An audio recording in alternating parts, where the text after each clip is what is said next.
Welcome to all of you, and thank you so much for joining us. It's not often we get an opportunity to talk directly to other sustained members, and particularly about our specialty, which often isn't covered particularly well in the campaigning environment. GM Freeze and Beyond GM are co-hosting this session as an outgrowth of a year-long project that we collaborated on called Safeguarding Agroecology, which looked at the threat of genome editing to agroecological farming. And one of the outcomes of that was that we found that a lot of groups who are involved in food and farming and more broadly environment have either never, in recent memory, campaigned on genetic engineering, or haven't done so in such a long time that they're not really up to date. And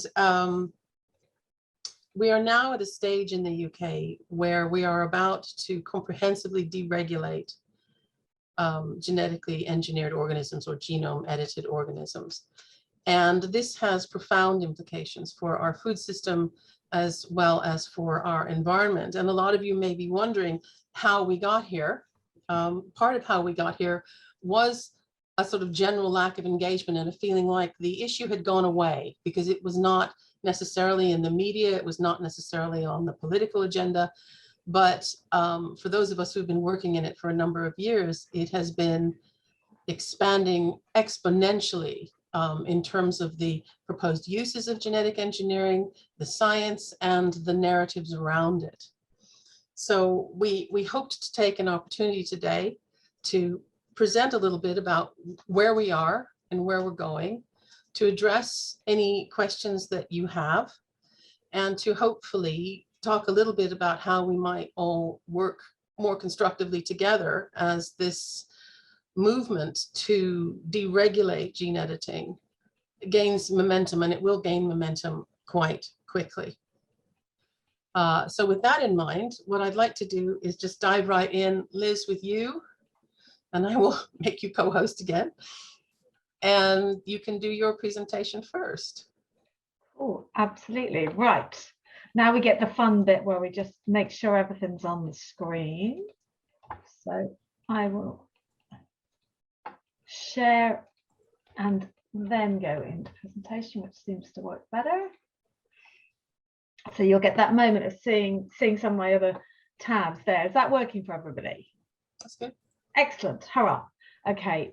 So, I mean, lots of you I know, some I don't. So just sort of very basic introduction. My name is Liz O'Neill. I'm the director of GM Freeze, which is the UK umbrella campaign challenging the use of genetic engineering in food and farming.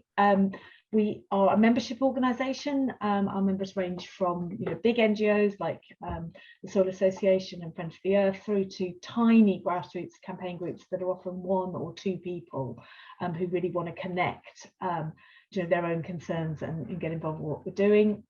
What all of our members share is a vision for a responsible, fair and sustainable food system. And what they do is they ask us as the umbrella body to focus on the way that GM in particular works against those values. What I'm going to talk about in my little bit to sort of warm us up is why gene editing is GM with better PR, why new GM is irresponsible, unfair and unsustainable, so why it still doesn't match those values, and a little bit about current regulation and government moves to dismantle GM safeguards. So a bit of a whistle-stop tour, because what we should say is we want to leave lots and lots of time for questions and discussion. We don't want this to be a big sort of presentation heavy event. So, okay, that's not moving on for me. Hang on, there we go. Okay. So why do I say, and for those who've been at any event that I'm at recently, I say this a lot. Why do I say gene editing is GM with better PR? And the use of terminology around genetic engineering is very, very loaded, but this is a really kind of key concept to be aware of. And I think you have to start with the fact that genetically modified, GM, the abbreviation GMO, are legally defined jargon. They're not just words. You know, we can play with the words, we can make them sound like they mean something different, but they're not. They're jargon. They're defined in law, what they refer to is manipulating the DNA of a living organism in the lab through a whole host of techniques. Now, older GM techniques, older examples, focus largely on adding DNA in from other species, and that's often referred to as transgenesis. And they also have no control over where those additional genes end up. They're just kind of chucked into the genome. Those techniques are still very much in use. A lot of the field trials that we're seeing coming up still use those techniques, even if it's mixed in with others. We've now got newer techniques, which are often collectively referred to as gene editing. That's a very PR-friendly term. That's not an accidental term. It's not really a scientific term. It's been chosen. Now, those techniques attempt to make a much wider range of changes to the genome, to the DNA. And I'll talk a little bit about, you've probably heard of CRISPR-Cas, which is, you know, the kind of very, very popular, very high profile technique that the developer of which, or two developers of which won a Nobel Prize. What that does is it rips or tears the DNA of a target organism, and then it attempts to control the way that the cell repairs that damage. So, you know, these are much more targeted techniques. It's a more targeted approach. But what's really important to bear in mind here is targeting is not the same thing as precision. It's aiming to go somewhere specific, but it's not necessarily getting there. And also, precision isn't the same thing as accuracy. Something might be very precise, but it's not necessarily accurate. And think of a stopped clock, you know, which is extremely precise, but is only accurate twice a day. So the language that we use there is incredibly important, and it is being, you know, manipulated by those promoting GM. Most of the applications that we've seen to date using these gene editing techniques involve several techniques at once. And as I said previously, a lot of them include a transgenic step. So they might involve a bit of this so-called gene editing, but they also bring in DNA from elsewhere. And another thing that we're hearing a lot at the moment politically is that what matters is the end product. And, you know, obviously the end product matters. What you get, what you plant in the ground matters. But how you got there, how you created that end product matters in another way, because what can go wrong is down to how you got there. You know, the process by which you aim to get to an end product tells you an awful lot about what can go wrong along the way. And so process does matter a lot. And just to look a little bit more at those technical processes and where they can go wrong, that's a really big part of why we say at GM3 that new and old GM is irresponsible, because disrupting DNA can and does go wrong, but the hype, of course, suggests that it doesn't. It suggests that it's, you know, only what was intended happens. What can go wrong, and often does, is you get off-target DNA changes. So that's where you make a change to the genome, but not where you intended. So, you know, that rip or that tear or that addition of DNA, that other change happens somewhere other than where it should have done. You also get on-target errors. So, yeah, they've done the targeting, they're in the right place, but then they make a different molecular change. Something goes wrong, it doesn't do quite what was intended. Even if those two things don't happen, you know, it's on target and it makes the molecular change that was planned, you can get unexpected effects. So you can make an intended genetic change, but something that you didn't expect can happen. And that's because genes often do more than one thing. Technical term from that is pleiotropy. So, you know, genes affect more than one function, and we often only find that out when we try changing them. And of course, you can also get unintended consequences in the field. So everything can go as intended. You make the genetic change. It has the phenotype that you expect. So it makes the change in the plant or the animal that you expect. But actually, when you put it out to the field, it interacts with the ecosystem in ways that we didn't expect. Another reason that we at GM3 use that word irresponsible a lot is the kind of wild claims and empty promises that are made. 20 years ago, when GM was first kind of coming to the fore and being pushed commercially, there were all sorts of claims made. It was going to feed the world, it was going to sort out drought, the same claims are happening now. We haven't seen any of those crops come to fruition, and we're seeing the same claims again. So there are just, you have to be very, very wary about what is promised of these techniques. Okay. Why do we say that new and old GM is unfair? I mean, one word kind of does it here: patents.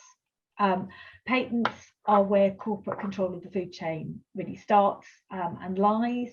With these newer GM techniques, we've got patents on the techniques themselves, we've got patents on the products, and a vast number of those techniques, particularly on the patents on the techniques, have already been bought up by the big agri-tech giants. Particularly Corteva owns huge numbers of them. Now, nobody should hold patents on DNA. That's certainly what I believe. That's a GM freeze value. I think most of the people on this call would probably share that. Nobody should hold a patent on DNA. Nobody should hold a patent on the food supply. There are other ways that people's work in developing something new can be rewarded. And I think it's really key here to remember that it's patents rather than regulation that hands technology to the agri-tech corporations. One of the things that they do is that they make the patents either free or very, very cheap at the development stage. And then there's a very sharp rise in costs when you start to grow at scale. So it can appear, that they're not putting a barrier up, but actually once it starts growing at scale, they will. And that's when anything developed by, a small startup will just get bought out by one of the big agri-tech corporations. So it's absolutely linked to the unfairness of the food system. And then why do we say it's unsustainable? I mean, I have to say my view is that the GM model is fundamentally unsustainable, and it is built to support industrial farming. And that's firstly because GM thinking is monoculture thinking. You're going to spend 10 years developing the absolutely perfect wheat that has, you're manipulating the molecules to get what you think is exactly right. Well, that is tied in with the idea that will grow on its own at large scale. It's completely opposite to sort of population breeding and thinking about adaptation and genetic diversity. It's also a very trait-based approach, trait-based solutions to systemic problems. So you're not looking at, what has caused the problems that we're seeing in the food chain. Look at the examples that we've got in the field: weed killer friendly crops, insect killing crops. And again, like I was saying with the irresponsible point, we hear a lot about the hypothetical potential for what these techniques could do, but actually the reality, the first two gene edited crops in the ground are a weed killer friendly oilseed rape and a soybean that's designed for the fast food industry. So it's not changing. Okay. I'll just whiz very, very quickly through a couple of points on current regulation. It's far from perfect, but retained EU law does provide a safety net because GMOs can't be released without a case-by-case risk assessment, traceability and post-release monitoring to facilitate recall, and labelling that allows us to choose what we buy and eat. Theoretically, the regulation also covers measures to prevent contamination, but repeated questioning of DEFRA has led to the discovery that they have absolutely no plans in place whatsoever. So it is far from perfect, but it is something. There's this slide previously when I've done presentations of this had a few brief points. It's now got pages of notes, which we'll probably cover more in the discussion, but we now have a statutory instrument working through Parliament. So already that law, those regulations that I just talked about are in the process of being changed. That statutory instrument is going to create a new category of GMO referred to as a qualifying higher plant. Those qualifying higher plants will be able to be released in open field trials without consent. That means there'll be no published risk assessment, no public consultation, no requirement for containment or monitoring, and possibly, this hasn't been confirmed yet, no restrictions on the size of field trials. That's going to apply to GMO plants where the genetic changes could have occurred naturally, or through a set of defined techniques that are already regarded as non-GM, and those include radiation mutagenesis. Now, that definition absolutely has to have the air quotes, because, you know, like, what are we talking about? We're making the law based on what could have happened in an alternative universe. You know, it's just nonsense. And, you know, even organisations that are very engaged with GM, very supportive of it, have expressed concern about that. The Roslin Institute described it as exceptionally challenging. The Royal Society said it was problematic. Oh, apologies, that's me. Moving the wrong thing. And those comments came during DEFRA's consultation last year, in which 88% of individuals and 64% of businesses said they didn't want to remove GM safeguards from new GM techniques, but obviously that is exactly what the government are doing. So I'm going a little bit over time, but I'll quickly whiz through this. Key things to note around that statutory instrument, and we will obviously answer questions if people want to know more. It only applies in England. So Scotland, Wales and Northern Ireland are broadly more GM sceptical, and they don't seem very happy from what we can gather about these plans, but there's not really going to be much they can do about it. There is going to be some guidance, apparently, on how you define whether or not your GMO could have occurred naturally, but it's not here yet, and it's non-statutory. So it will just be guidance to use if you wish. And the government are very, very clear that this is just the start, that, you know, that they are dipping a toe in the water and they plan to go much, much further. And then just, you know, a quick call to action at the end. We're not at the end of the event, we'll cover this again, but many of your organisations that the people on this call work for and involved with are working to create and promote the alternative food system that we all need. That is amazing and fantastic. And there's others working on broader environmental issues. But we really, really need you to get involved in fighting this GMO threat, because it's coming. And the tiny number of campaigners that are working on it cannot hold this back on our own. I mean, the people on this call, like me, Pat, Lawrence, we are at least half the individuals working at any level on this issue in the UK. So, you know, there is not a great team that can take this on. You are that team. We do need you to back us up. The three things I want to ask everybody to do is, you know, don't believe the hype, reject the hype, and be careful about the language that you use. And my one big takeaway is always gene editing is GM with better PR. Make sure you use that language when you're talking about it. Share what you learned today in your organisation and with your wider networks, and make use of our expertise. We're here. You can ask us for help. We'll come and speak at your events. You know, ask us for questions now, but, you know, use us. We are here to engage with you.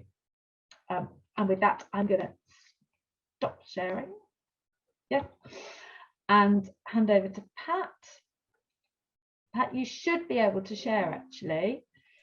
Am I back in being a host, Liz, now? You're not, but you should still be able to share because I've changed that setting. Okay, let's have a look and see. We love a bit of behind the scenes technical, don't we? We do love a bit of behind the scenes technical. Let's see if we can get it going here.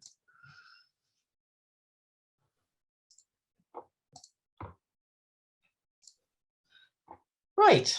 Yeah. So I'm going to pick up where Liz took off a little bit. Listening to what she's been saying, you're probably wondering, you know, how did we get here?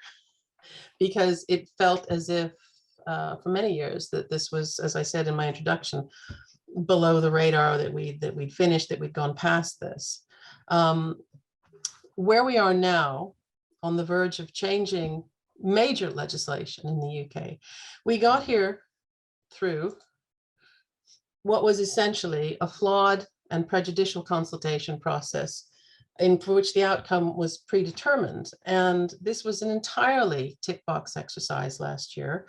The short consultation period, the high level of technical expertise required to answer the questions, which was designed to deter the public, and especially the prejudicial statements made by government ministers and DEFRA officials before the consultation, during the consultation, after the consultation. All of this was designed to create an outcome that had already been decided.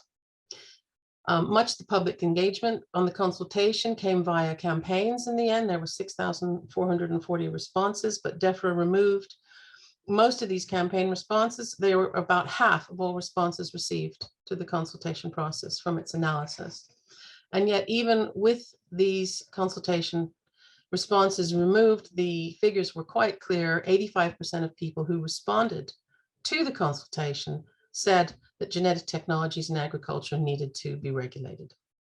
And even more telling was the widespread criticism of DEFRA's justification for deregulation, which was that they were removing regulation from organisms that could have occurred naturally or through traditional breeding. Now, it wouldn't surprise any of you to hear that civil society obviously raised huge objections to this, but so did a lot of people who were especially warm to genetic engineering in agriculture. So the Institute of Food Science and Technology, for instance, called it overly simplistic.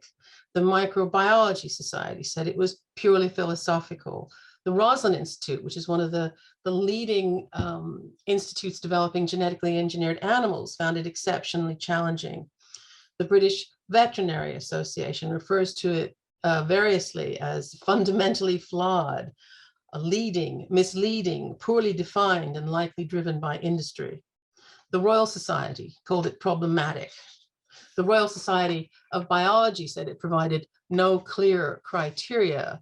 And the FSA's Advisory Committee on Novel Foods and Processes noted that it simply would not be possible to say categorically that any modification made by a genome editing will present a similar risk to a product from traditional breeding.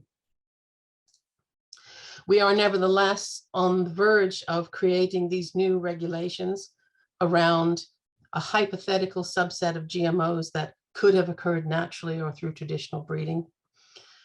As Liz, I won't spend a lot of time on this because as Liz said, the first move is to use a statutory instrument to exempt, well, not just field trials, it's being spun as field trials, but it's in fact all uses in open environments of genetically engineered organisms, except for marketing purposes. The next step is likely to be a change of the definition of genetically modified organism to exclude gene editing from current regulations. That's being put forward as primary legislation. Our view at Beyond GM is once this statutory instrument goes through, it's likely to be a change made by another statutory instrument, so very quietly nodded through. And a sort of future timeline is the eventual deregulation of all genetically modified organisms in the UK. Now, a lot of us have written, Beyond GM, GM Freeze, organic farmers and growers have written to the Secondary Legislation Scrutiny Committee with concerns about this regulation.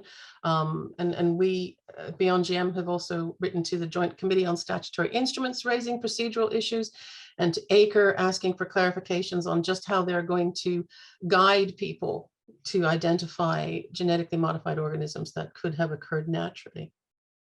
There's been a call to reject the amendment in the Lords, which will likely trigger a debate.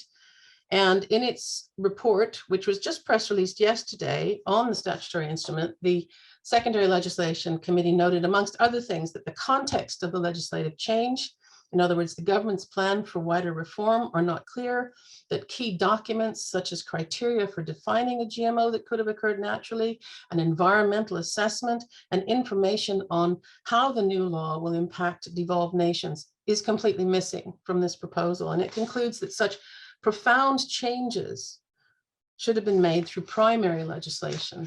And we absolutely agree. But as I say, watch this space, because The last SI to be rejected was in 1979. So we have to assume that this legislative change will be going through, and probably within the next month. So with that in mind, I'd like to give everybody here a quick overview of where we really are with the development and the deployment of GMO technologies in food and farming. I sometimes call this my jigsaw of doom, and the other times I call it the bigger picture of tears. But, for the last 25 years, most of us have understood that there are two types of crops dominating the GMO scene. There are herbicide resistors, which are engineered to withstand multiple sprayings of herbicides like glyphosate and more recently dicamba, and there are insecticide producers.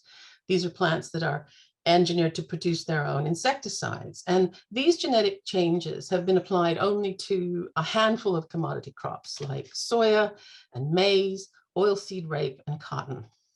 And because the range has been so limited, a lot of people have been lulled, I think, into believing that it was never much of a threat in the first place and they don't have to worry about it.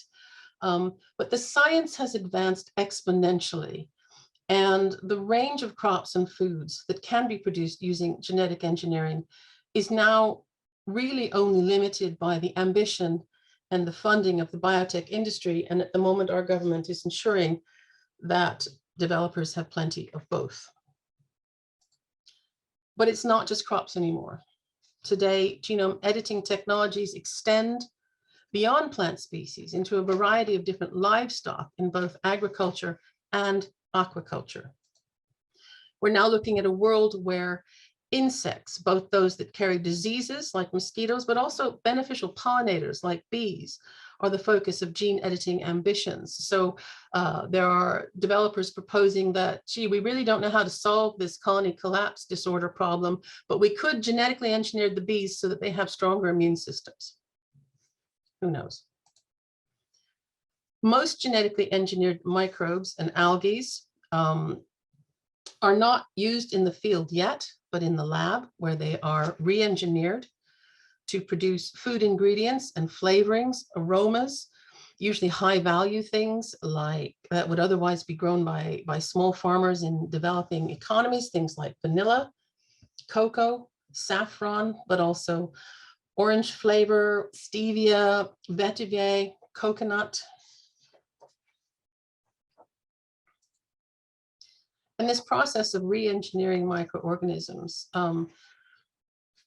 can be used in field applications as well. For instance, microbial seed coatings and soil enrichment products. The idea is that we cover our seeds or we inoculate the soil with plant growth promoting or nitrogen fixing GMO bacteria and fungi in order to make farming more profitable and more efficient.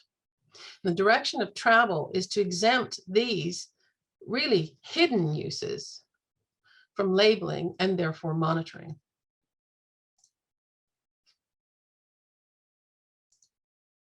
A lot of this work around microorganisms sits within what's called synthetic biology, or synbio. And part of this spectrum of synbio technologies is re-engineering naturally occurring organisms. But another part of it is also creating artificial DNA written on computers, printed off on 3D printers, and inserted into natural organisms, creating entirely new organisms. And current applications for synbio include oils and probiotics used in food processing, including supplements, baby foods, formulas, but also the much publicized plant blood of the meat analog, the Impossible Burger, is a product of synthetic biology. And indeed, a lot of meat, milk, and cheese analogs that are being created now in the name of sustainability also involve synthetic biology. In fact, processed vegan foods are a very big part of the target market for this technology.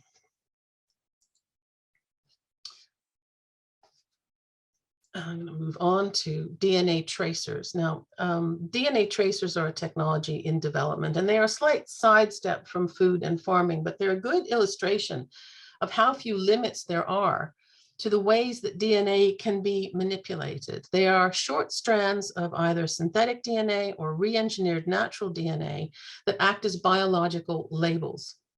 And the idea is that as an agricultural product goes through distribution chain, it can be traced by tagging it with DNA that carries information on its provenance. And, you know, it was only a few years ago in America that the organic sector was having some really very serious debates about whether to include DNA tracers as a way of proving that organic foods were organic. RNAi or RNA interference sprays are sprayed directly onto the plant in the field. They don't require a laboratory, and they temporarily switch certain genes off without actually changing the plant's DNA. The process is called gene silencing. It's being focused on pests and disease at the moment, but its future use includes boosting yields, for instance, to speed up the ripening of certain crops. Gene drives also turn the living field into a laboratory. The gene drive can be engineered into an organism so that it spreads genetic modifications quickly through other plants and in the natural environment. And finally, all of this is leading to a point where all of these genetic technologies can spread beyond the farm into free-growing plants and free-living animals in the wild. And this is a serious proposal from the IUCN, which suggests that gene drives can be a conservation tool that could revive declining or extinct species, eradicate invasive species, improve soil, plant health, and biodiversity. This is the reality of where we're going right now. So if you're looking at all of this and wondering, again, how did we get here?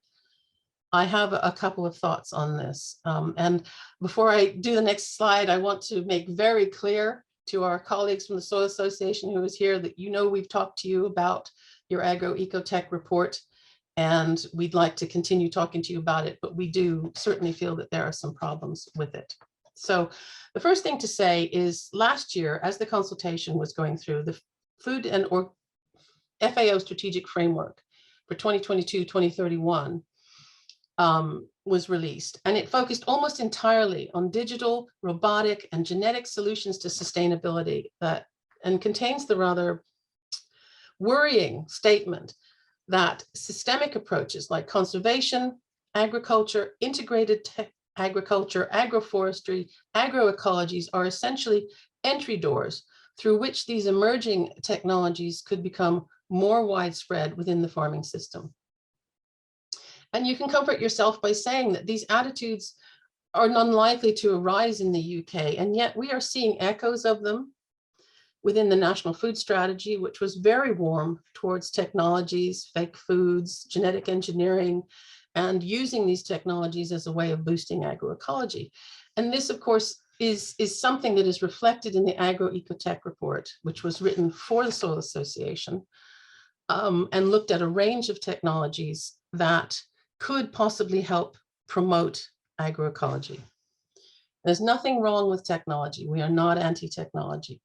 But what I would say is that there's a piece missing in both of these types of approaches and reports. And I call that FOBSAT, the fear of being seen as anti-technology.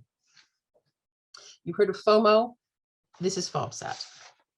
If we let fear rule us, we start to make, I think, irrational concessions, and progress towards agroecology, towards scaling organic, dies by 1,000 cuts. And one of the first concessions that we make, because we're faced with a government that is so overwhelmingly pro-technology, is the idea that technology is values neutral. In other words, we concede this point, but when we do, we have to ignore the fact that all of these technologies are part of a completely integrated business as usual economic model.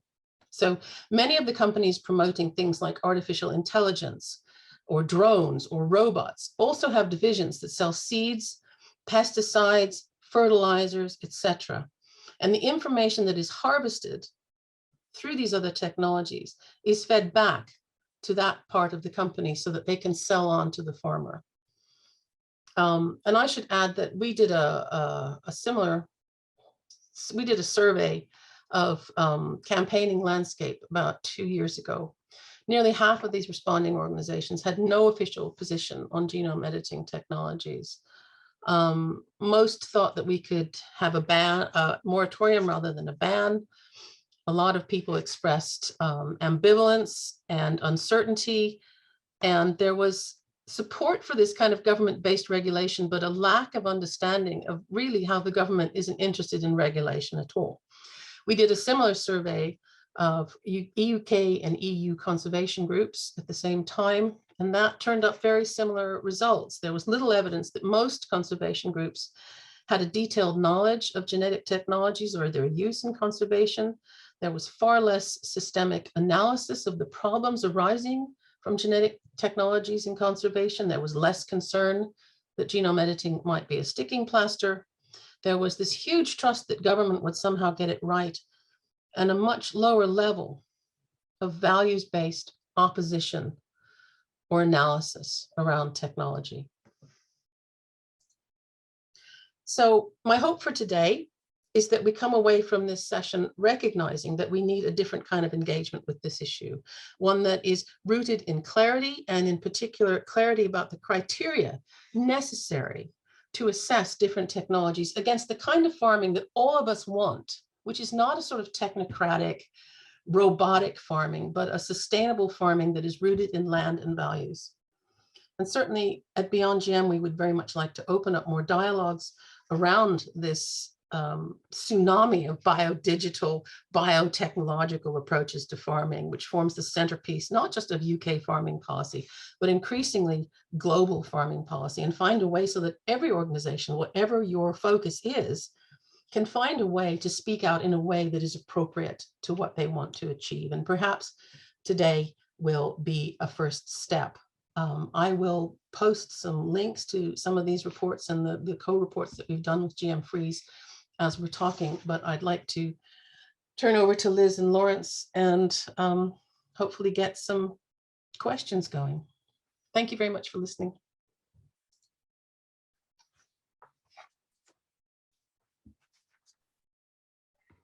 Thanks, Pat. That's great. We're not brilliantly off the questions in the chat yet, so I think we might want to kick off with some that we had in advance.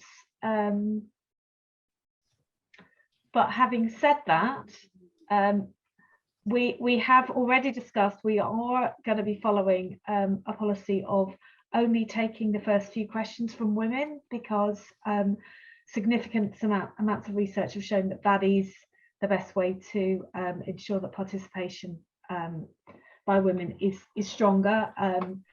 So it's not clear from all of the names, and quite a lot of you don't have your faces showing. We wouldn't want to make assumptions. So if anyone who identifies as a woman would like to just jump in there and go first, we would be hugely grateful.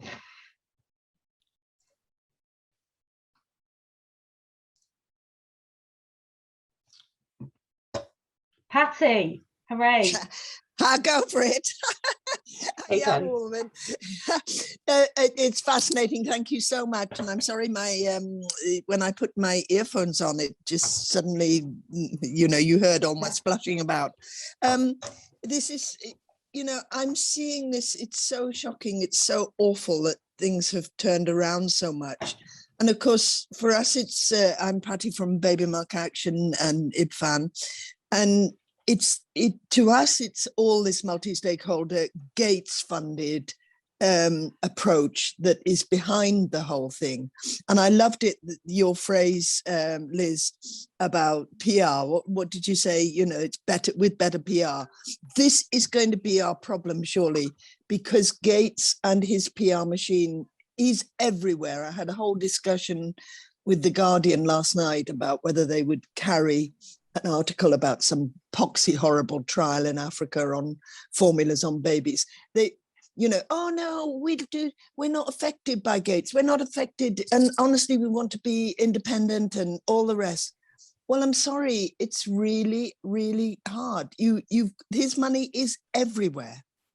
And so when you want to do a critical piece it's either formulated or taken out, or the key bits are taken out. And I mean, the impact, not just on GM, but on, you know, the vaccines and whatever's happening with WHO, it's massive.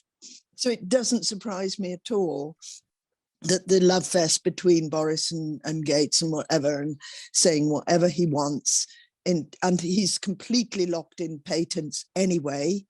So you all perhaps know that he's been working on a patented GM formula, infant formula, and then there's all these trials on babies, unbelievably horrible, unethical trials that are all done in the name of saving children from malnourishment and whatever. So I'm just sorry, I'm being an incoherent mess at the moment, but it's all part the same. And we're there at Codex. We follow Codex for the last 25 years. I don't think I've missed a single nutrition meeting. These are places we have to be to try and stamp this out and be there. And of course, it takes an awful lot of manpower or woman power to follow all these things through. And I thank you hugely for hanging on in there with all this, because it's technical details, getting down and shifting out the wording. And I love the fact that you're seeing the difference between the word GM. We were there at the labeling on Codex way back in Canada when they really didn't like the word GM and they wanted biotechnology all the time, and there were huge debates. And a lot of the NGOs, they just get fed up with it all and move away. And then after a few years, in comes terrible wording, and there's no impetus or people are not there around to fight it. So I'm not offering you any sort of thing, but I will certainly do whatever I can. From our perspective, it's huge for the baby milk issue. This whole GM issue is massive. And we're very worried about it because, you know, but it is getting the public, and because breastfeeding is such a toxic issue in Britain, it's really quite problematic. People think that you're trying to force them into breastfeed when they don't want to and they haven't got, you know, but really what we're talking about is really safe and sound feeding of children, you know, and without commercial promotion and without, you know, being fed really dangerous products that, you know, nobody knows how to evaluate them. So I'll shut up there, but thank you very much. I just wanted to thank you for keying in on those things about the presentation of things, because the public really gets taken in and are very scared to challenge Gates. Yeah. And, you know, it is really scary, this. And I find myself, and I'm thinking, you know, how am I going to phrase this? Because yes, he's done some good things, but the effect on WHO and the UN is enormous, along with the World Economic Forum and the global reset, as you all know, that is actually behind the whole thing. You know, Patty, can I just come in here? Stop me. Yes, do. Thank you. I mean, just to reinforce to all of you, this is a really good example of how silently GM has invaded the food system, because children's formulas, follow-on milks, the probiotics used in them, many of them are based on these genetically engineered yeasts. So they've snuck into the food system. What I will say, where I slightly disagree with you, Patty, is I think we get nowhere by campaigning against Bill Gates. We have to be aware of his influence, but the minute you say that, you will be shut down in the media. I know. You will be shut down in Parliament. You will get nowhere. So I know. We need a much more well-rounded approach. Vicky, you had your hand up. Yes, I was just musing on whether anybody, and I realize this is probably totally impossible, but whether anybody's looked into the legality of the SI, and that sounds ridiculous. I know I'm not working on it closely enough, but given that it seems to completely negate the consultation responses, you know, is there any opportunity for a legal challenge? Probably, I imagine not. But from the legal people that we've spoken to, probably not. You'd have to go through judicial review, and for every point that we raise, and one of the reasons why we lodged an official complaint against the consultation was so that we build a case if needed against this. But we haven't heard many hopeful noises about that, particularly as the Joint Committee on Statutory Instruments has passed it as being procedurally correct. But having said that, there have been rumblings in the background for some time that if the change is made this way, it could be open to legal challenges in other ways. For instance, you could see a situation where civil society might monitor environmental impacts and do, bring a case in that way. Or you could see also a situation where a large multinational corporation looks at our Environmental Protection Act and says, well, hang on a minute, you're exempting these here, but you're not exempting those there, and that's unfair trade, and we're coming at you. And that has happened in the UK before with the World Trade Organization, or the EU rather. So there's a lot of loose ends around this, Vicky, but I think we probably don't have a case at this point. That's the point. Okay. Thank you. And Lawrence, you had a hand up. Sorry, can I just follow up on that, Pat? I think two key things there is that there's also potentially going to be room for illegal cases in the operation of this thing. I think that, that the sort of recourse to law could get complicated, but could be a route for some change once once CSI is in operation, because there's no protection. Sort of contamination or something. Yeah, absolutely. I think, but another thing to really bear in mind here is that Pat and I have both stressed how much we need the wider agroecology and environmental movement to back us up here.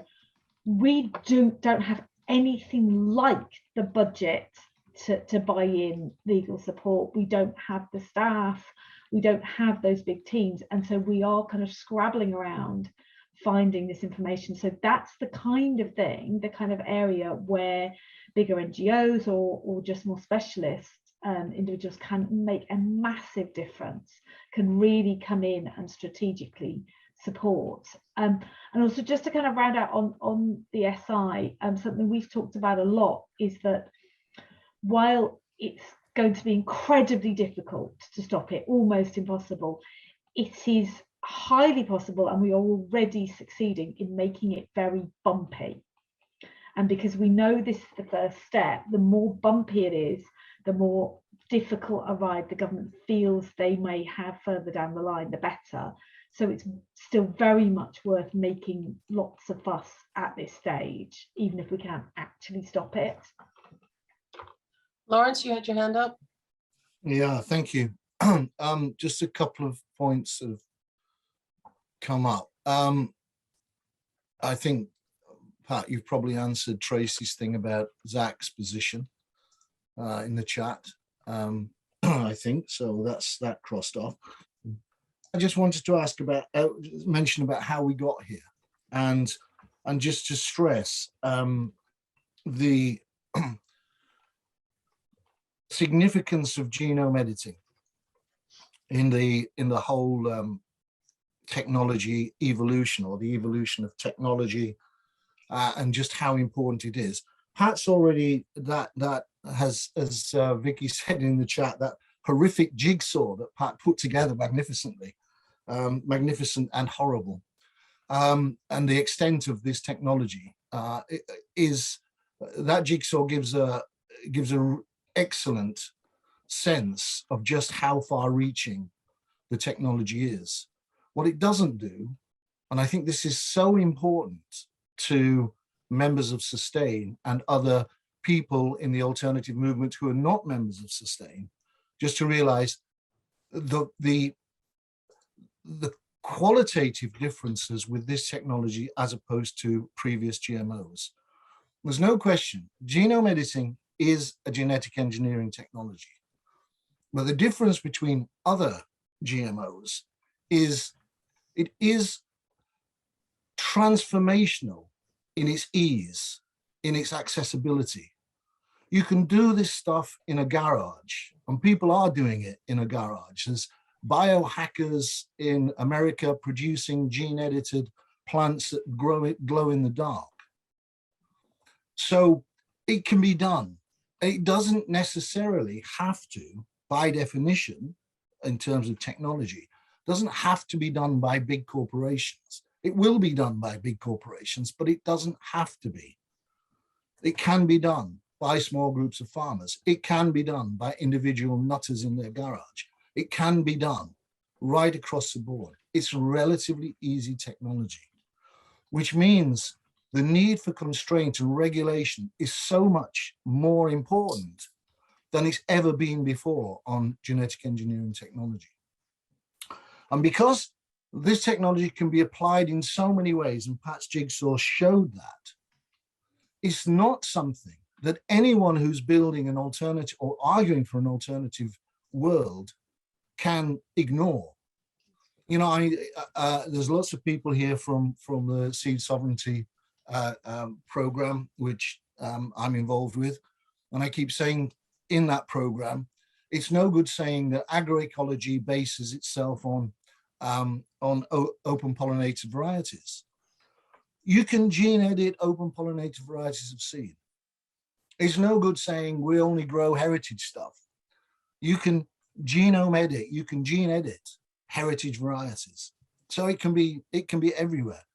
It's no good saying, you know, we only buy in Whole Foods. How would you know that this technology is not being used in the yeast and so on that Pat talked about? So this technology impacts on everybody, partially because it's so accessible and relatively easy to do. Okay, that leads then to the question of control. How is it going to be controlled? Liz raised the issue of patents, and all of us in the past who talked about GMOs argued that, you know, against patents. It was like patents was the thing that we could argue about, that could get across to people, and that would be and that's a defense. The patent argument actually nowadays is rather sketchy.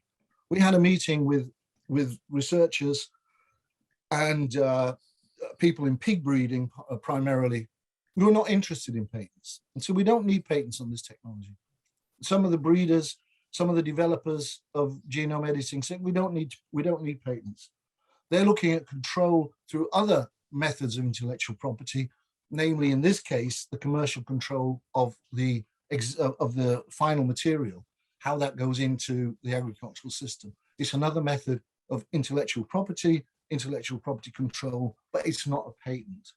So we can't just get hung up on the defense of patents. It is important, but it's not the defense that it used to be. So those things have changed. Neither with this technology, by the way, can we rely on the old thing that no one in Scotland or no one in Wales are going to grow this stuff in their territories. That's possibly true. But both Scotland and Wales in the UK are leading bodies. The governments are supplying money. Oh, lovely. I just felt so good. Massive money for research in their particular countries in this area. So they're not, the governments themselves in those countries are rather ambivalent. They might not support field trials, but they might actually support field trials for research purposes. So that's another kind of defense that we can't look at. The Gates defense, yeah, this is an issue, you know. I mean, in that it's certainly true that these here it's a kind of political thing, it's a media thing. People know about the Gates influence on FAO and other international agencies.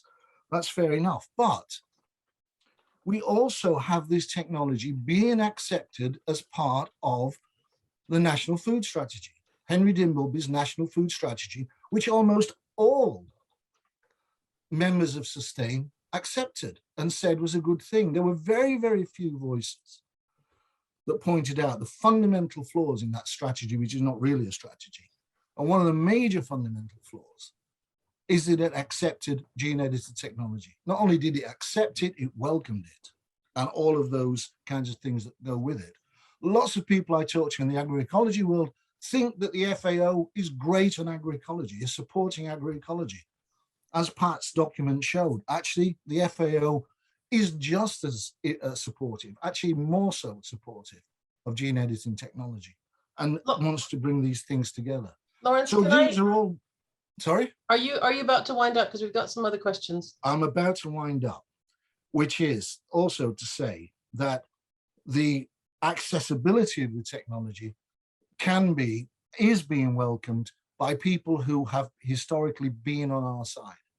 So this is why actually this seminar is meant to be a wake-up call to people who are looking for alternatives. We can't just say, this is GMOs, whatever. That's not for us, because it's all invasive. It's easy technology. And if we don't get the regulations right, and this is the final point that, sorry, I wanted to make, this is a real critical point, is that dealing with little field trials and SIs might seem to be a very tiny thing. But what's happening now is the battle over definition, it's a battle over description, and it's a battle over the regulatory framework. And if we, all of us in the alternative world, lose the battle over definition, description, and regulatory framework, all the other things that Pat's jigsaw puzzle outlined flow from that. Sorry, went on. Richie. Yeah, thanks. For those of you that don't know me, I'm Richie. I'm the Scotland coordinator for the Gaia Foundation's Seed Sovereignty Programme. In my training before with students, I tried to just cover GM a little bit to not overwhelm people. So I'm kind of looking for, I have a bit of an elevator pitch, few sentences that I say about it. And I was kind of hoping that maybe Pat or Liz or other people could help me kind of develop that a bit more, or tell me because how fast things are changing. So I really appreciated, Oh dear. Pat, how you had the fear of being seen as anti-science. I can't remember your exact acronym, but that is one of my big fears when I'm teaching this. Yeah. And I always start off my kind of elevator pitch, quick thing of it, of I'm not anti-science. The things that worry me are the patents on seeds and the who's behind these gene editing technologies. That's my issue. But as Lawrence pointed out, there's people starting to do gene editing in their garages. There's these open source genetically modified things, projects starting around the world. So that can kind of quickly become an argument against my elevator pitch, if you know what I mean. So that was part one of my question. If you could kind of give me a few more sentences to add there that wouldn't be so easily argued against, with how free this technology is becoming and how it's not just the Monsantos and Bayers of the world that are doing it. And I suppose the other thing that I've come up against with not so much in my work now, but when I was studying from people involved in academia of agriculture and horticulture, the kind of throwaway line they used to silence any discussion about GM was, you can't put the genie back in the bottle. And like, that's it, the technology's here now, you can't put the genie back in the bottle. And that was a kind of a, now the conversation's over, whatever you think. And I was wondering if you had a kind of a response to that. What, because obviously we want to put the genie back in the bottle, but how do you argue with someone who has come to that conclusion? I'll jump in on this one, Pat, and then obviously you might have more to yeah. add, but partly because what I no longer say this at the start of my presentations, but I used to always, when I was new working on GM, I always just start with this, and it's kind of relevant here. My first experience of any kind with genetic modification was doing it in the lab, doing a biochemistry degree more years ago than I'm going to discuss on a Zoom call. And you know, I didn't work at a high level. I went in a different direction fairly quickly. But what that experience always reminds me of is that it's a question of motivation. And this kind of hooks back a little bit to what Patty was saying in the discussion about how we address the Bill Gates problem, as it were. And I think a fundamental problem is that they're asking the wrong questions. And I think that takes you right back to first principles, that what you actually have is people who developed very, very high levels of skill in a particular technology. And so even if they are really, really good people, and lots of them are really sincere, really well motivated, really wanting to make a difference in the world. What they're asking themselves is, how can I use my very special cleverness that I've spent 30 years developing to do a good thing? And that's the wrong question. The question has to be, what caused the problem that I see? And how can the world change that thing that caused the problem? So, you know, to some extent, you have to have a much bigger conversation in order to keep it tight, you know, but that they're asking the wrong questions. So I think that's you know, often a really useful place to start, and it's useful in terms of, you know, getting around that thing. What I would urge you to say is don't say I'm not anti-technology. You've put the phrase anti-technology in their minds. GeoPolice is going to be publishing a messaging guide soon, and one of the key things that we've learned in developing that with some of the people who are on this call were part of that process is, you know, don't say anything you don't want people to think. It's the whole don't think of an elephant thing. And that's why I sort of keep going on about language, you know, and gene editing is GM. Don't make it sound different. And so I was, you know, I totally understand people's fear that, you know, what was it? You had a great phrase, Pat. What was it? I have actually written it down. FOBSAT, fear of being seen as anti-technology. But I think prove it by just answering it in a different way would be my kind of big tip. And I think Pat had more. So what I would say, rather than, I mean, FOBSAT is for us, it's not necessarily something that I intend to use as a campaigning, but just to point out that quite often that's where we come from. What we are for is regulation. And you have to understand that the government sees this as a disruptive technology. And in all areas of disruptive technology, facial recognition, driverless cars, artificial intelligence, there is regulation, because these technologies cut across multiple areas of social and economic issues. And without regulation, they don't push forward the research agenda. They turn it into chaos. Researchers want regulation as well. They want to know where they stand, where the lines are, where they shouldn't cross. And it is only within the realm of genetic engineering that our government is saying, we don't need regulations. We don't need boundaries. We don't need limits. And we're challenging that because the chaos that will come from that is potentially important to our environment and to our health and to our food system. So we are for sensible regulation, but what we have not yet seen from the government is a sensible discussion around regulation, one that involves all stakeholders, one that takes on board all points of view and all potential impacts of this technology. And in fact, one of the terrible things about this new proposed regulation is the impact assessment is appalling. It doesn't consider the environment. It doesn't consider, for instance, organic businesses that might be impacted. It hasn't considered the impact at all. And we need to keep raising this with people and not be cowed by the fact that, you know, if you go into a meeting with someone and you mention genetic engineering, well, you might not get your land use points across, or you might not get the other points across that you're trying to make. All of this is connected, and we have to find a way, maybe we won't do it today, but we have to find a way of connecting up all of these things. We've got a lot of hands up, so I'm going to shut up. Patrick. Hi, I'll try and start the video thing. Does it work? There we are. Yeah, thank you so much for this opportunity to really share and push the case wider. As I think I've said to you before, Pat, I think there's an urgent need to get some collective position which is wider than the current participants in this webinar, and to really push the case. I mean, there's a huge moral case to argue. The UK is pushing this separation from EU regulation because it has the opportunity to do so. That's part of the Cummings plan. We know that. And what we're seeing is that this is being used to further strengthen positions within the EU to also deregulate GM.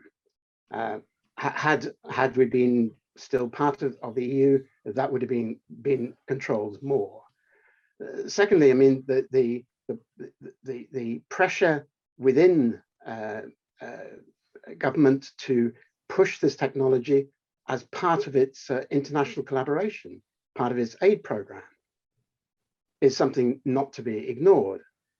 And we all know that there's a huge call from southern countries, for example, in the Africa Union EU summit, which is being held today and tomorrow. Smallholder farmers organizations from Africa are pushing the case that they don't want this technology. So I think there's room to try and push that moral case quite powerfully. I think I shared with you, Pat, a letter which I'd received from Minister Churchill, DEFRA Minister, in which he says, and I'll just read this one bit: regulatory divergence from current EU-based legislation related to GMOs may encourage increased genetic technologies-based innovation, bring inward investment to the UK, and support economic growth. And we're all aware of these pressures that are coming from government, pushing the idea of the technology. So I think essentially what I'm asking is, how can one get that broader alliance of those who can see, connect these dots across international cooperation, development, the impact it can have within the EU itself, and therefore destabilize further, and to engage those in a campaign which takes more of the moral high ground than necessarily detail of the technology itself. I think this is a potentially an opportunity. And one point where it might crop up very soon is in the response to the National Food Strategy. And I suspect there's going to be a push for gene editing. It's already in the National Food Strategy report, I think page 64. It might well appear there. Would there be a collective response that could take that moral high ground? I suspect that that's a question that needs to be thrown open to all the people who are here who might be part of that collective. I'd love to hear from some of you who haven't spoken up yet about what your organizations think about this and where there are places where we can collaborate. Would anybody who hasn't spoken like to speak? As Liz said, we've tried to get women to speak first. Not a lot of our women have spoken, so please speak up. Sinead. Thanks, Pat and Liz. Yeah, I mean, just on that call to arms, Pat, and as Patrick very eloquently put it, I mean, at the Seed Sovereignty Programme, we're very keen to support the work of GM Freeze and Beyond GM and make sure that we're integrating as much as possible the work that you're doing in our trainings, as Richie stated. But I do feel often that we're on the cusp of the issue in that we try as much as possible to stay up to date with the reports that you're putting out and the different views of how things are changing. But as Richie says, it changes so quickly that there are, a multitude of issues that we're dealing with in the Seed Sovereignty Programme, this being one of them and a very urgent one. How do we make sure that we're spreading that message as efficiently as possible, I suppose, just because there are so many issues bearing down with seed legislation and just the training that we're doing, that it feels a wee bit,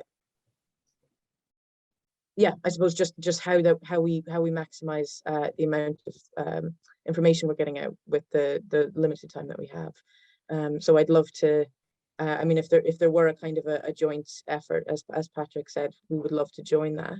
And at the moment we are amplifying in our networks, the good work that you are already doing. But I suppose there's definitely more that we need to be doing, and I'm not quite sure what it is. Any thoughts on that?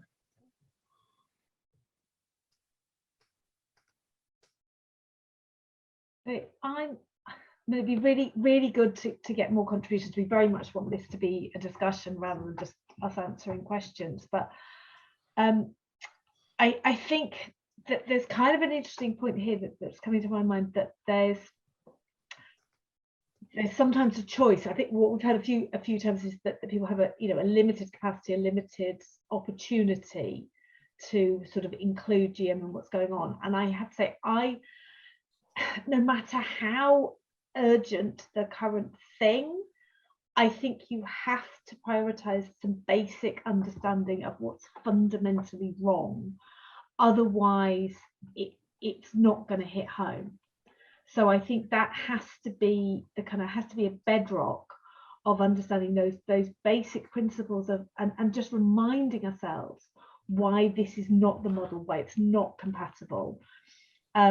So I think if anyone is, Sinead and Richard, and I'm sure others are trying to sort of include some GM, as it were, then I would favour, going fundamental and encouraging everybody involved to then engage, either engage directly with Beyond GM or GM Freeze, or that you would have more resources available and engage after. But if people don't have the fundamental understanding, it's just yet another request, can you do a thing, that they probably won't do.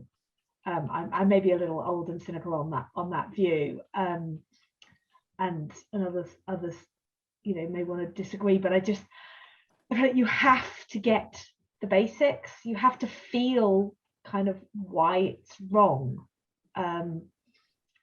if that makes sense, And I think the other, just picking up a little bit with where we started on that with Patrick, because you've put some interesting stuff in the booking form, Patrick, about kind of how we address the false claims that are made. The suggestion that what we hear a lot is, gene editing could do this. Well, yeah, it could. I could, walk on a tightrope and run a marathon, but I'm not going to. Lots of things could, and I think it'd be really interesting to hear from others how unique GM that is. Is that something you're seeing in other areas? This kind of justification on what could possibly, maybe in our imaginary perfect world happen, versus what is actually really here, really being developed. That is, influenced by all of the socio-political issues that surround us. It's an entirely colonialist model. So yeah, I guess I'm kind of slightly asking a question of others, like, is that could have thing an issue that's broader than GM, or is that something we need to be attacking directly on the GM front? Can I just pop in really quickly, and then we will get to the two hands that are up at the moment. In terms of how everybody can take it on board, in addition to the fear of being seen as anti-technology, there is a fear, I think, because of how big the issue is, that it will take over your organizations. We hear this all the time. It's just so big. But it doesn't have to take over your organization or your campaign. If you are interested in ethics, you don't have to campaign on seeds. You can campaign on something else. If you're interested in seeds, you could be focusing on seed coatings. If you're interested in trade, you could ask the question, why, when there was a big campaign on TTIP and these terrible things that were going to come over for America, GM wasn't mentioned, and yet GM will be part of that trade. You can focus on the things that are important to you and just include the language and GM. Just bringing that in is a step forward from where we are now. And if you are a biodynamic group, if you are an organic group, if you are an agroecological group, you can come from your own set of values about what that means and why this technology is part of the thing that you believe doesn't take us forward. It doesn't have to be, you don't have to campaign on the big picture the way we do. We're here to help you with the parts of the big picture that work for you. So use us. And I'll stop there. Lawrence, you had a hand up. Sorry, you've been very patient. No, it's okay. I think Patty probably had, okay. all Okay, right, well, whatever. Patty first then. Ladies first. Patty first. Okay, thanks. Yeah, no, I just wanted to make the point about legislation and who determines legislation. And the reason we're so exercised with Gates, and it doesn't have to be Gates at all, but it is this whole inclusion notion that everybody has to be round the table when it comes to doing legislation. And that is what the multi-stakeholder ideology is pushing. And unless we call it out and be brave enough to do it. So I take your point that people will say, I don't know about Gates. Gates is just one of them, but he's a very powerful one that happens to have a huge foothold over health and so many areas. So, and he's invested more money, I think, than others in terms of actually influencing the way things are going. So, and we need to be there. I mean, you've got this nutrition for growth thing that is completely talking about actually inviting industry in when you're setting policies. So please, can we be careful about our language when we use the word inclusion, because this is not their place. They have corporations have no human rights obligation to look after humans. So we just have to say, this is not for you, mate. You know, yeah, we need to hear from you and whatever, and consultations. But actually, when it comes to setting legislation and laws and standards, sorry, this has got to be, you know, member states and people who have a duty to look after human and planetary health and whatever. And I think it's got completely messed up at the moment. And I totally take your point about adding GM. We add it wherever we can when we're talking about biodiversity and monocropping, and we chuck it in wherever we can when we're talking about nutrition and baby foods, because it's indivisible. It's how can you talk about health and sustainability and somebody's had their land taken away from them? You know, so it's all part of the same package. And if we can widen our things and make sure that our interventions actually are inclusive of these ideas, and that we're not ashamed to say it, you'll find people come out from the woodwork, I mean, and support you. So that's our experience anyway. Thanks. Thank you, Patty. Lawrence. Yeah. Okay. Just I stuck my hand up on the genie in the bottle thing. So, and but a few things are related to that. Have come up since relating to that. I think the genie is out of the bottle. I would agree. There's no way of putting that back in with those people. So my response to that is two things. One is, those of us who believe in real alternatives and are developing real alternatives have got to take seriously the ideas of people like Schumacher, who were talking about developing alternatives as what he called preliminary examples of, you know, how things can be. And I think the first thing in the face of the genie is that true alternatives have got to protect themselves.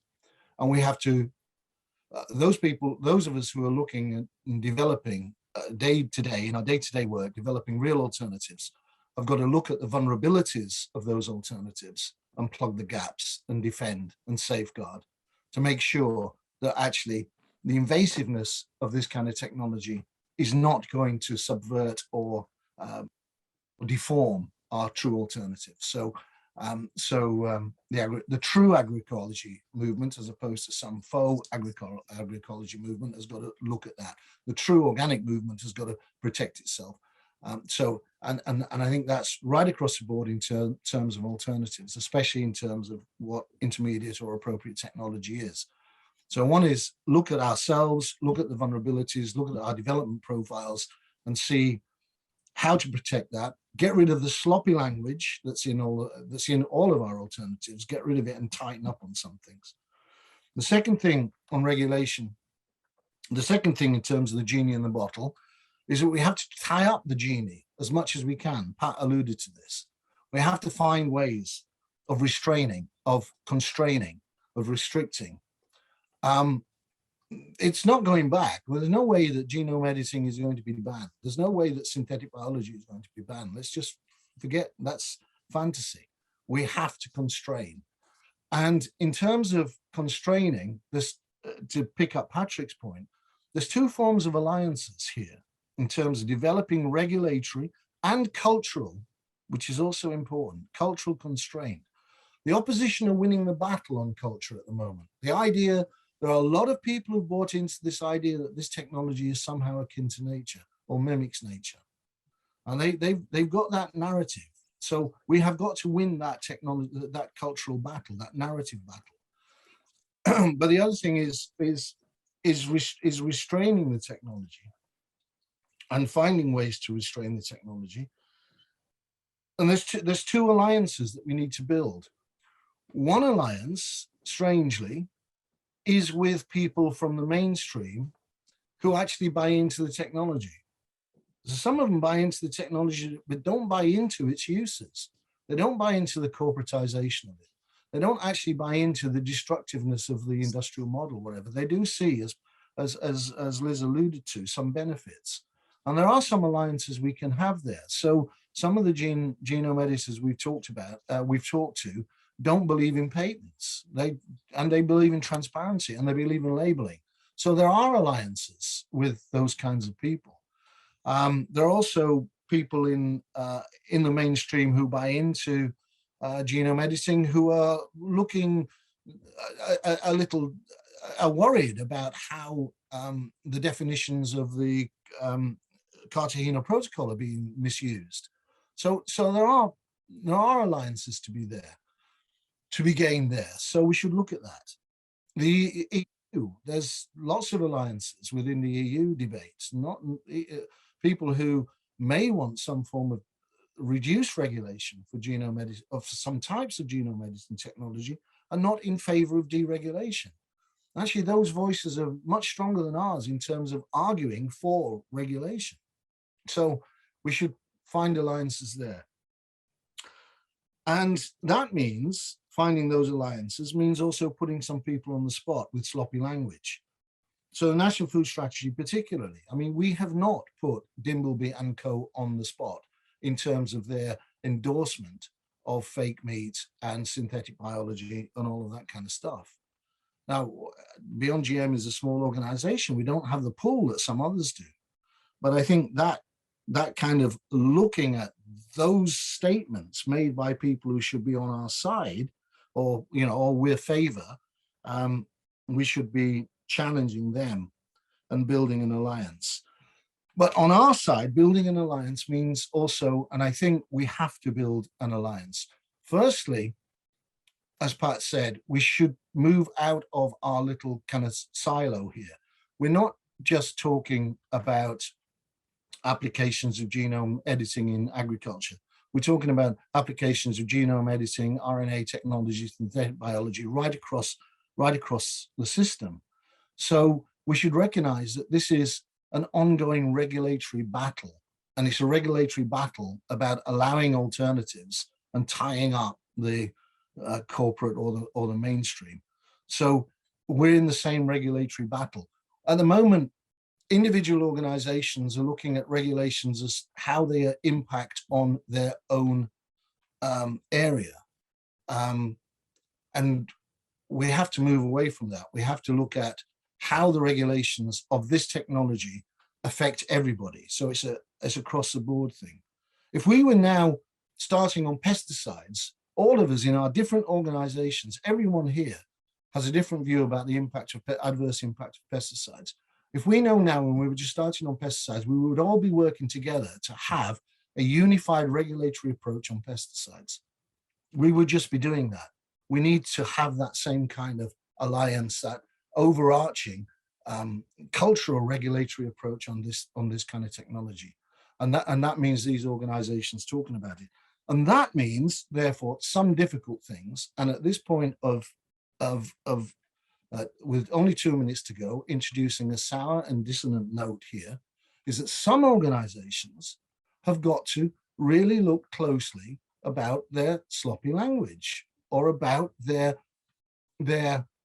ambivalence towards this technology. There's no question that some organizations, even on this little group now, have welcomed aspects of this gene editing technology, that it could be useful.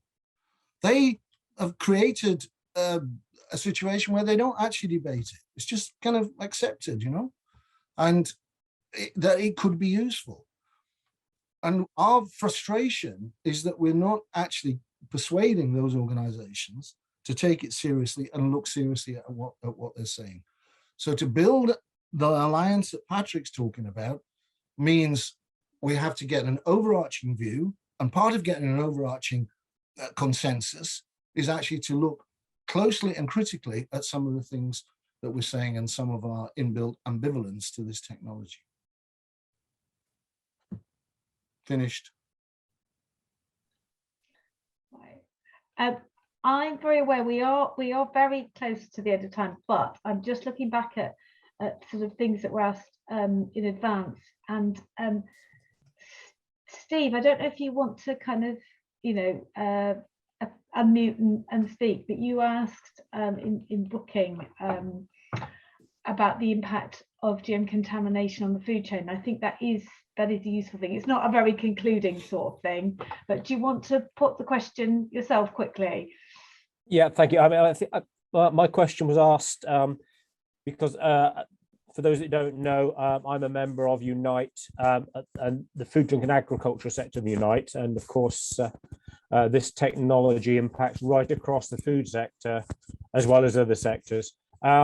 So I think a lot of this has come up in the discussion with regard to people like Patrick talking about Europe and, if you like, the way that we've, if you like, to a degree, used Europe as a defense against GMO in this country for some time and use it as our sort of comfort blanket. And it's really a question of once GMO, I remember we've seen it, you know, with the way it was pushed from America and the way that GM foodstuffs were used, cattle feeding in this country, and then the way that's policed and how that's policed in the food chain. And really my question was for our wider membership, how, you know, the impact of GM with regard to trade and so on, never mind the ethical and the scary ethical things that we all recognize, but it's the realities from our members and, you know, using that as a campaigning tool, the fact that GM can have a significant impact on trade. And I'm a little bit concerned with things that people like Patrick have said about effectively this country being an outlier and used as a Trojan horse to push GM into Europe and the European Union, where in the past, you know, effectively we've been part of that conglomerate that's taken a stance against the sort of the let rip merchants who want GM everywhere. So it's really on the political side, and I appreciate, you know, we're running out of time. What we can do now that effectively we're being used in this country, and it is in this country, as we've said, you know, Wales, Scotland, and so on have different views, although, you know, nuanced different views. How we in this country are being used almost as a GM battering ram to sort of open the technology into Europe and other places. Can I pop in? Very quickly, because I know we are coming out of time. I wouldn't depend on Europe holding out against this. We're working very closely with European colleagues, and they're facing the same problems we are over a slightly longer time scale. So they're looking at a 4-year time scale for deregulation of gene editing, possibly a 10-year horizon for total deregulation. So that's what our colleagues in Europe are fighting right now. We do have an obligation under our Brexit agreement not to produce a lower standard, if you like, from foods that are being produced in Europe at the moment. We've tried that one with the trade ministers. They don't accept that GM is a lower standard, but I think there's still some argument in that. We will see some problems with Northern Ireland with GM versus non-GM, and those will come online.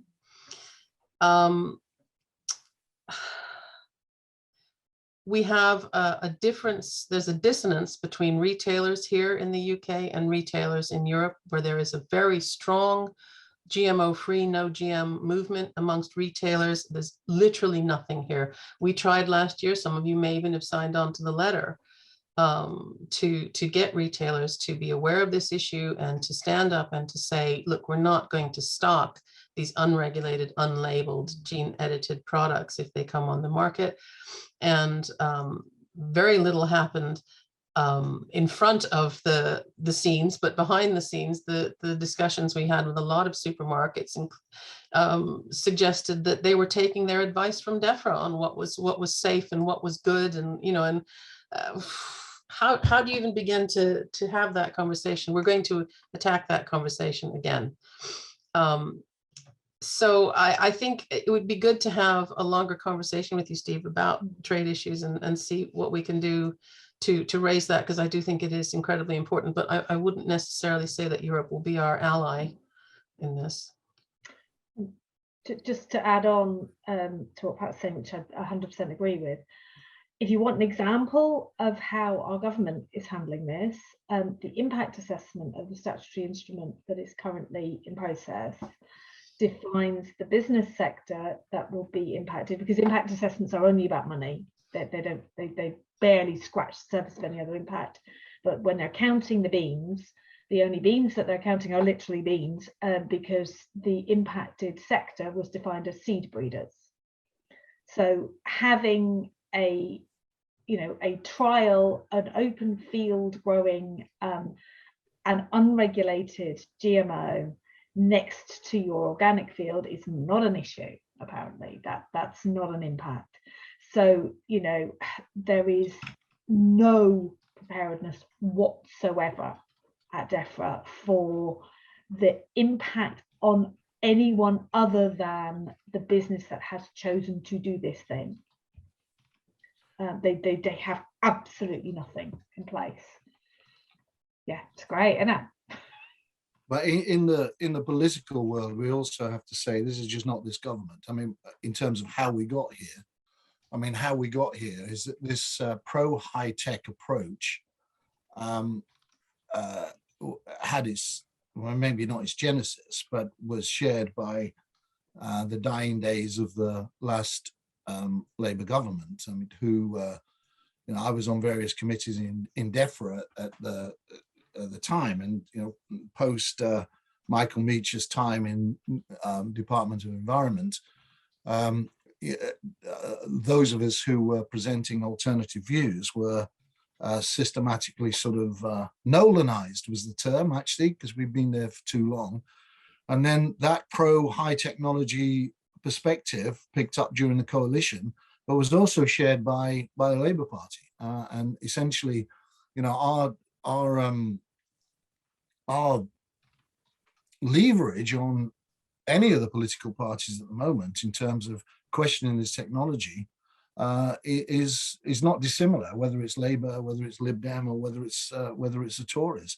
It's not really very different.